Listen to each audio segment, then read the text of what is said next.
we start a new study today, which eventually will be 2 Corinthians. We'll get into the text. I'll get into the text next week, plan to. Today is introduction. Let me say a couple of things at the outset. Those of you who are involved in our Christmas music program, and perhaps were not here during that time, thank you for the music. It was glorious. I'm very grateful we could have the kind of music program that we had, and I just relish in it. Second, maybe, one of the preachers I worked with said, never apologize for anything, but I feel like apologizing in advance because I've been fighting this nasal problem, I guess. I actually went to a doctor and they said, nothing we can do, it isn't an infection, just live through it. So if I have to take more water and leave it a cough drop, please excuse me. Let me first ask God's blessing on our class. We'll launch into it. Our Father, thank you for your mercies. Thank you for blessing us through the Advent season. Now we look forward to a new year, and we invoke your presence. We have need of you at every moment, every hour. And we pray that we may walk worthy of our calling and give you the praise that you deserve. Thank you for our time together in this class. Bless us as we look toward a new study and the writing of Paul to the Corinthian church. We pray that we may be glorified through that study, and we pray we may be built up in faith. And we pray in Christ's name. Amen. Many years ago, it's amazing how fast time goes. I can look back to 1974. That was the first time that I took a trip to Europe with a group of students and faculty and adults, parents. Most of us had never been before. It was my first trip to Europe. I remember that we spent 4 days in Athens. We were going to take a tour of south of Athens into the Peloponnese. And we first stop was Corinth. I remember talking to a young man who was one of our counselors. I happened to go to our church, and I pointed out to him Acts 18, verse 1. It's the last verse of 17. Anyway, that Paul left, it's first verse, I'm sorry, I said. After this, Paul left Athens and went to Corinth. And I went to him and I said, look, we have just left Athens, we're on the way to Corinth. We're following the steps of Paul. Kind of exciting. Athens and Corinth, two major Greek cities. The other two, probably, of the greatest cities in Greece would be Sparta and Thebes. The Greeks believed in a city-state system.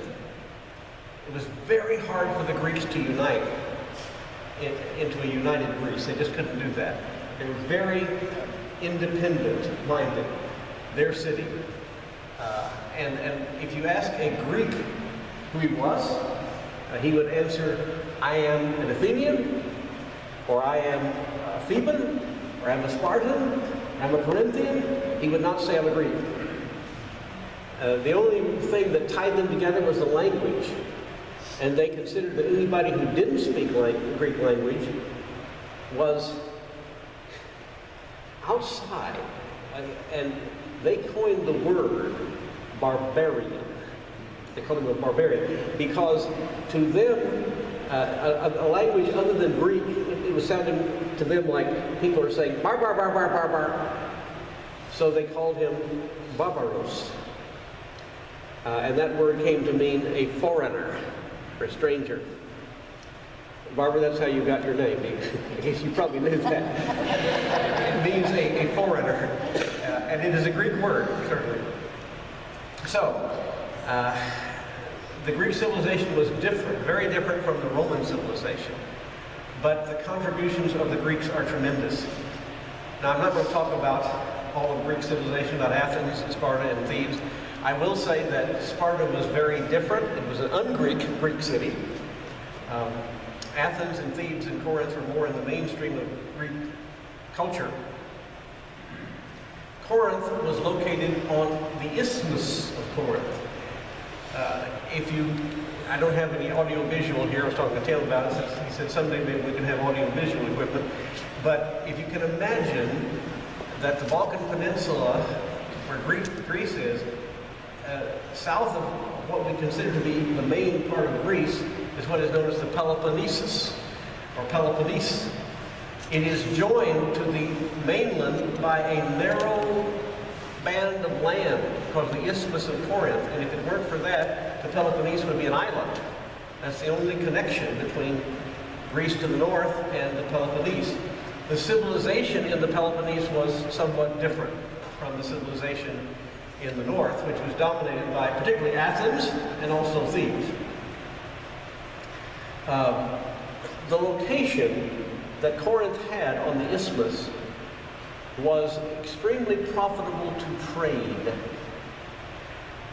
And when we talk about the Greeks, one thing that they had in common was they were trading people. They made money through business. They were a seafaring people, so most of their business enterprises were connected to the sea, fishing and things like that, or trading across the sea. So the fact that they were on this isthmus where the Saronic Gulf almost meets the Corinthian Gulf, and these are inlets from the Mediterranean. Both of them are from the Mediterranean. If you wanted to go around from one side of Greece to the other, at that time you had to sail around the tip of the Peloponnese. And so the idea was always, can we cut a canal across there? Julius Caesar tried to cut a canal across there, and the results of his failed effort are still there. You can see where he tried to make the canal. It was not until the 19th century when Nobel brought about the invention of dynamite that they were able to dynamite through there and make what is now the Corinthian Canal, which is very conducive to seaboard trade. At any rate, even then, back then, they would pull the ships across the isthmus. They built a kind of a track out of rock, and they would pull the ships up and across to the other side. So that a lot of ships coming through in that area, and that enhanced trade. It also meant culture. Corinth was able to develop to the point that they could be a main sports venue. The Greeks not only were interested in making money by a trade, but they made money, they enjoyed their games.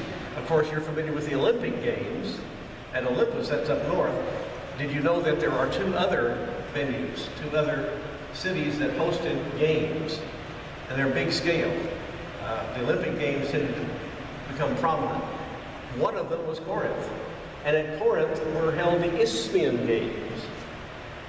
The third place was Delphi, where the Delphic Oracle was located, and that was called the Pythian Games because of the association of Apollo with Python.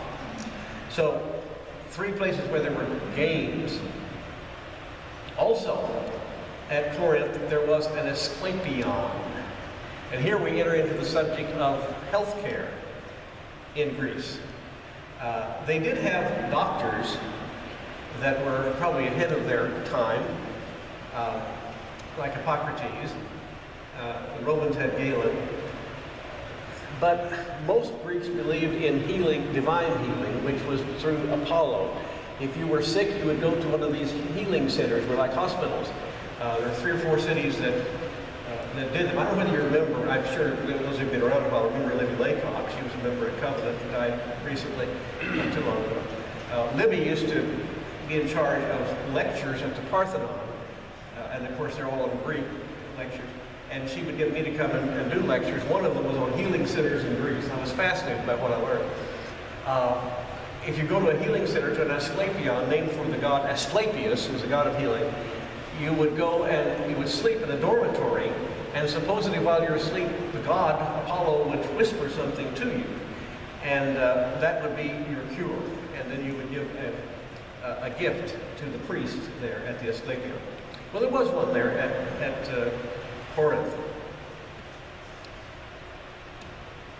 then as Corinth developed out of the shadows of the early Greek civilization, they had a tyrant. Most cities had tyrants. A tyrant was a person of the middle class who would be supported by the people to overthrow the aristocracy and give more voice to the middle class. Their great tyrant was Periander, who was 627 to 587 BC. Periander built up Corinth tremendously. And there were tyrants everywhere. Athens avoided it for a long time, but they finally had a tyrant. Tyrant was not a bad thing. It just means a person with total power given to him by the middle class. Under Periander, though, their trade really developed. You know what the Greeks traded that made them money? Pottery. Pottery, one thing. We're going to come to that. Pottery, of course. Pottery had both a practical and a decorative value, but yes, pottery is a big thing. Also, olive oil. Olive oil is a big thing because it was used in anointing the body, it was used in cooking, and it was used for fuel, for lamps. Another thing was grapes, from which you make wine, because in that particular soil and climate, grapevines, olive trees proliferate. But now, what Tim said, pottery. The pots. I wanted to bring some today, but it's a little bit difficult to do that. So, anyway, the first successful pot style was the black-figured pottery of the Athenians. Now, around Athens, which is the area of Attica, the Athenians came to control the whole area around them, which is Attica. That's much like Nashville comes to control the metropolitan area, which is a process the Greeks call Sinoism. Anyway, they had the black-figured pottery. Their soil is a basic clay, so when they turned it into pottery, it has a red cast to a red hue. Then the artist would take glaze and paint a design on that red pot or vase, whatever it is, and put it in the kiln and bake it. And you come out and you have a black glaze for the design. That's called black-figured pottery. And for a long time, that dominated the pottery market. But then, in the time of Periander, which is the end of the 7th century, beginning of the 6th century BC, they developed Corinthian pottery. And it was totally different. And people, especially people who have money to spend for decorative items, like paintings and things like that, people like something new. And so they went for the Corinthian pottery. And the Corinthians took the pottery market away from Athens, which caused Athens to suffer economically. What was the difference between a black-figured Athenian vase and a Corinthian vase? It was kind of pear-shaped. By the time they got it going, because I don't think they did something with the basic earth color. Their dirt is a little different color, but at any rate, it came out kind of a yellowish hue. And then the artists would paint all kinds of things on it. Whereas the Greeks in Athens used mainly something from mythology. They would have something from nature, they would have mythology, they would have everything on it. It was kind of wild, if you get my point. And people loved the Corinthian pottery.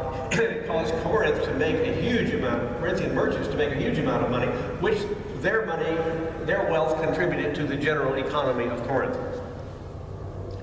That lasted until the time that the Athenians had their tyrant, whose name was Pisistratus, in the 6th century, the latter part of the 6th century, and they recaptured the pottery market from Corinth by developing what was known as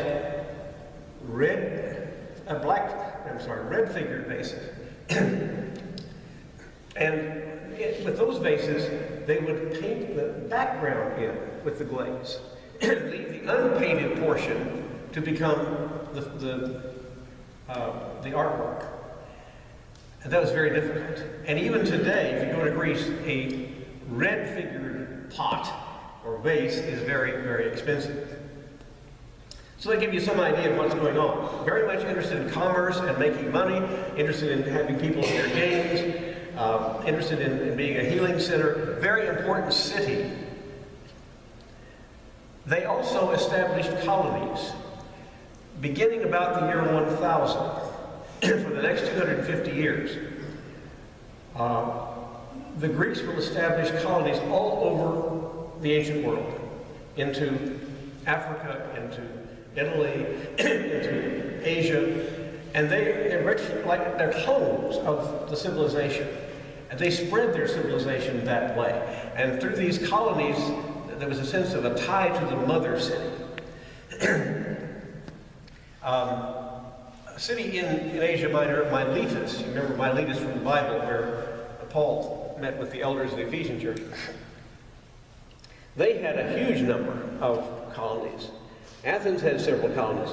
Corinth had 2. But they were important and they were strategically located. One was Corcyra, which was located south of Ephesus in that area, down into close to what is now, what became Yugoslavia.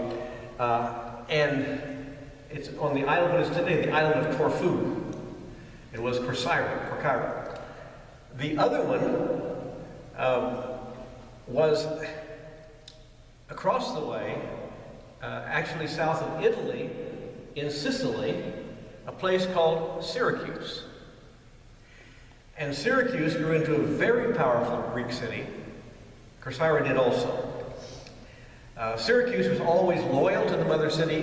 Corcyra and Corinth had their problems. They actually entered into a war, and that war escalated to a huge war between Athens and Sparta. So 2 colonies.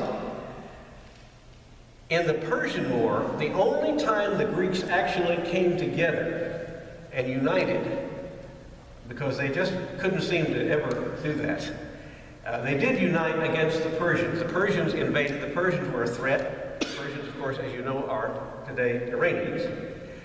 And the Persians had a very advanced civilization. So did the Greeks.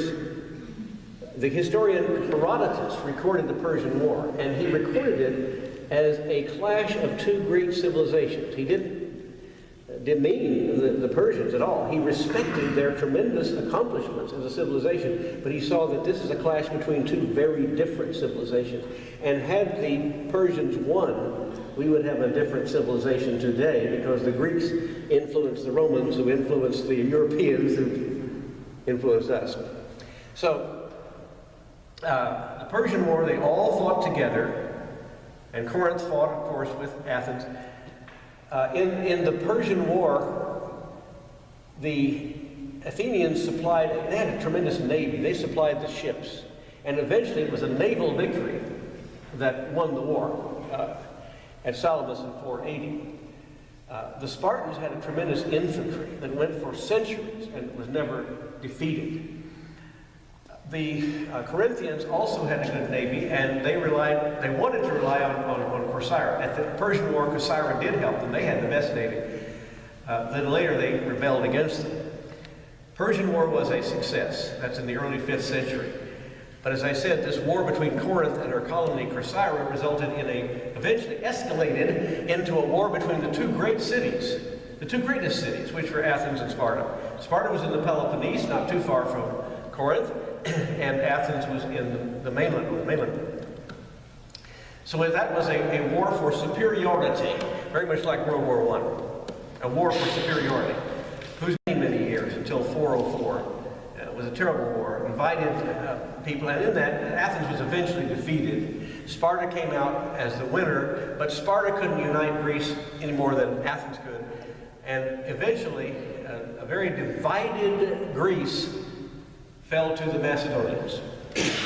And the Macedonians conquered all of it in 338, their king Philip II. And after Philip died, perhaps was murdered, His son Alexander, becomes Alexander the Great, spread the Greek civilization, Macedonian civilization, all over the known world. And he conquered the Persian Empire in 3 battles, and extended it into India and Egypt. It was huge, the great Macedonian Empire, one of the great world empires. And of course, Corinth is included in that. Alexander died in 323. After his death, his generals fought among themselves for several years, until 301. And the result, after the smoke cleared from all of these battles among the Macedonians, civil wars, if you please, the Macedonian Empire was divided into 3 parts, 3 main parts. The Asian part was taken by a general named Seleucus. That became the Seleucid kingdom. There were 2 areas that did not join with them, that remained independent. One of them was Pergamum, one of them was Bithynia. The European part became the Antigonid kingdom, and the Egyptian part became the Ptolemaic kingdom. 3 Macedonian kingdoms that began to play a big role in the history of the Bible and background to events. The Macedonian kingdom, though, these 3 kingdoms lasted about 100 years until they were conquered by the Romans, because the Romans were beginning to expand. And I won't get into their expansion, but it's a very interesting story, but they expanded. They had 4 wars against the Macedonians, 3 against the Carthaginians. And by 146, those wars were complete. And they had all of Greece and Macedon, and they had as well conquered the Carthaginian Empire.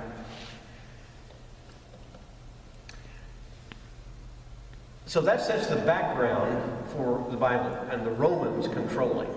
Takes us up to the time the Romans enter in. Do you have any questions?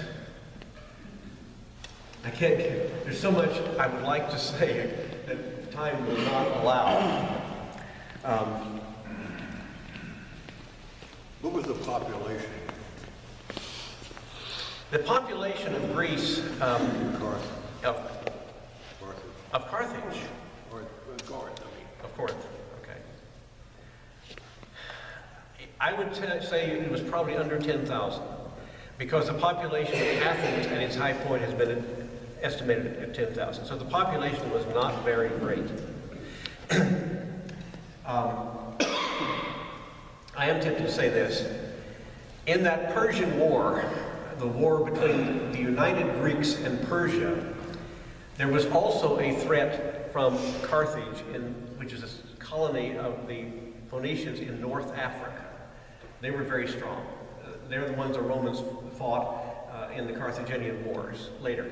But at this time, the Carthaginians were trying to take the Western Greeks, who were, they controlled Sicily and all of South Italy. That was Western Greece. And the Persians were trying to take the eastern part of the Greek world. The same day, according to Herodotus, that the Greeks conquered the Persians at Salamis in 480. That same day, according to Herodotus, they won the Battle of Himera in Sicily and defeated the Carthaginians. As a result, there are 3 temples built to Athena that honor the Battle of Himera. One of those temples was in Syracuse, in their colony. It's still standing. It is incorporated into the cathedral in Syracuse.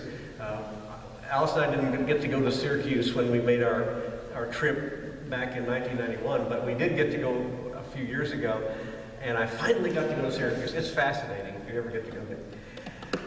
What time span is this about this place?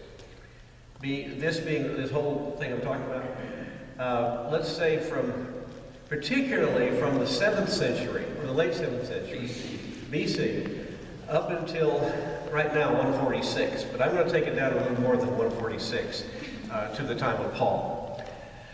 Okay. Now let's go back to Paul in Athens. By this time, the Roman wars have ended. They fought each other in a civil war, ended down about 30 BC. And at that time, Augustus becomes the first emperor. We see that Christ was born under Augustus. The second emperor, Tiberius, Christ was crucified under Tiberius. The third emperor, Caligula, or Gaius, no great event in the Bible happened during his brief but terrible reign. The next emperor was Claudius, who is mentioned in our text. And the last emperor of the first five, which are called the Julio-Claudians, was Nero. And Nero was the emperor at the time of Paul. His dates were 54 to 69. Now, after this, Paul left Athens and went to Corinth, verse 2 of Acts 18, if you're following it. And he found a Jew named Aquila, a native of Pontus, recently come from Italy with his wife Priscilla, because Claudius had commanded all the Jews to leave Rome. That is the time Claudius is mentioned. He's 42 to 54 in his dates. Was a very good emperor. But although Luke doesn't say why Claudius told the Jews to leave, I think you all know now from our study, they were always causing problems. And one thing the Romans did not put up with were insurrections and rebellions and problems. They were very lenient and very understanding to people. Let them have a lot of their own culture, did not interfere with their lives. They were good rulers. They knew how to rule people. They knew how to unite and rule people, which the Greeks never learned. But the Romans would not put up with rebellion. I have a feeling the Greeks were making a nuisance of themselves in Rome, so they were driven out. Priscilla and Aquila, mentioned in the Bible. If you go to Rome today, there is a church called Santa Prisca. And it traditionally is the house, or located on the house, this church is built on the house, place where the house was, of Priscilla. Hence it is called St. Priscilla, Santa Prisca. I have reason to believe that the church was meeting there because Paul said the church was meeting in that house in Romans 16. And if the church was meeting there, then when Paul's letter arrived, the Roman letter arrived in Rome, it was first read at that place. But now we find Aquila and Priscilla in Corinth because the Jews were driven out of Rome. And he found Aquila, and he, if I can pick it up, they come from Italy with his wife Priscilla because Claudius had commanded all the Jews to leave Rome, and he went to see them because he was of the same trade. He stayed with them at work, for they were tent makers by trade. So they stayed together and made that their Paul made that his headquarters. I'm sure Aquila and Priscilla were doing their share of presenting the gospel. Verse 4.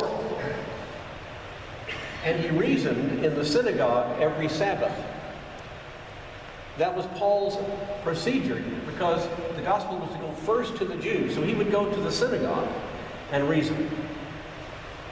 I don't know, Tim said he sent you a link when you looked at the video of the link, but if you did, you have some idea of what is in Corinth today. Of course, it's in ruins, it has been excavated, but the synagogue has been located. There was a sign found, a stone sign, that says something about the Hebrews. And so it is believed that the synagogue was where that was located, where it was found. And so we know where the synagogue was. And he tried to persuade Jews and Greeks. When Silas and Timothy arrived from Macedonia, Paul was occupied with the word, testifying to the Jews that the Christ was Jesus. And when they opposed and reviled him, he shook out his garments and said to them, "Your blood be on your own heads. I am innocent. From now on I will go to the Gentiles." It is at this point that Paul says, I'm not going to worry about going first to the Jews. He still did that anyway, but I'm going to go to the Gentiles, which of course infuriated the Jews. Your blood be on your own head. Remember that Jews had taken the blood on their own heads. And he left there and went to the house of a man named Titius Justus, a worshiper of God. His house was next door to the synagogue. So, since the synagogue has been located on this main street, which was the Lechion Way, it was a highway that went from one side of the isthmus to the other by land, south of the water, but it would connect by land. You could take this highway, the Lechion Way, from the city that was on the east to the city that was on the west of the isthmus. And on that main street, which is the Lechion Way, is the synagogue, and next door to it is the ruins of a house which they think was the house of Titius Justus. Crispus, the ruler of the synagogue, believed in the Lord with his entire household, and many of the Corinthians, hearing Paul, believed and were baptized. So Paul was having success. And verse 9, and the Lord said to Paul one night in a vision, do not be afraid, but go on speaking, and do not be silent, for I am with you, and no one will attack you to harm you, for I have many in this city who are my people. I would like to know, I know I'm being a little sarcastic here, and I shouldn't be. But when I discuss and dialogue with people about the doctrine of election, and they're going to say that just can't be true, how will you deal with this passage? I have people in this city who have yet to hear the gospel, who have yet to hear my word, and they must hear them. And Paul, you're not to be discouraged because you're going to go to my people who are in this city. It's the same as Jesus saying, many sheep I have which are not of this fold. I must go and bring them in. But it's another example of how the Bible is written from the standpoint, the presumption of sovereign election. And he stayed 1 year and 6 months teaching the Word of God among us, 1.5 years that he was preaching in Corinth. Verse 12, but when Gallio was proconsul of Achaia, the Jews made a united attack, saying, this man is persuading people to worship God contrary to the law. When Paul was about to open his mouth, Gallio said to the Jews, if it were a matter of wrongdoing or vicious crime, O Jews, I would have reason to accept your complaint. But since it is a matter of questions about words and names and your own law, see to it yourselves. I refuse to be a judge of these things. Very much like Pilate. I'm not going to get into these Jewish disputes. If it's a matter of dispute about your law, I will have none of that. I'm not going to deal with it. You deal with it yourself. This is not a matter for civic judgment. And he drove them from the tribunal. That tribunal that you see there in verse 16 still remains. It is known as the Bema. At least one wall of it remains. It was originally a kind of a platform. As I mentioned when we studied the Sanhedrin, they were up on the platform and Jesus was down below. And so the judgment seat was up above. But it's still there in Corinth today. And he drove them from the tribunal, and they all seized Sosthenes, the ruler of the synagogue, and beat him in front of the tribunal, but Gallio paid no attention to this. So several of the things that are mentioned in the Bible, the structures, are at least there in foundation. Some remnant of them remains. Also in Corinth is the great temple of Apollo, which is built from monolithic stones. That is, they're not drums stacked on top of each other, big stones. So you go there today and you can still kind of follow along with Paul. And our time is gone, as usual. Any questions? Any other questions? So, next week, then we will launch into the 2 Corinthians letter. I'll tell you more about it. Read in the first chapter. If you want to prepare for the class on Sunday. Father, we give you praise. Thank you for your word. Thank you that we have so much left in the ancient world that points to the reality of all these things that confirm your word. We thank you for the gospel. We thank you for Christ. And we pray now as we leave this class that we may go to worship and worship truly in spirit and in truth. And we pray in his holy name.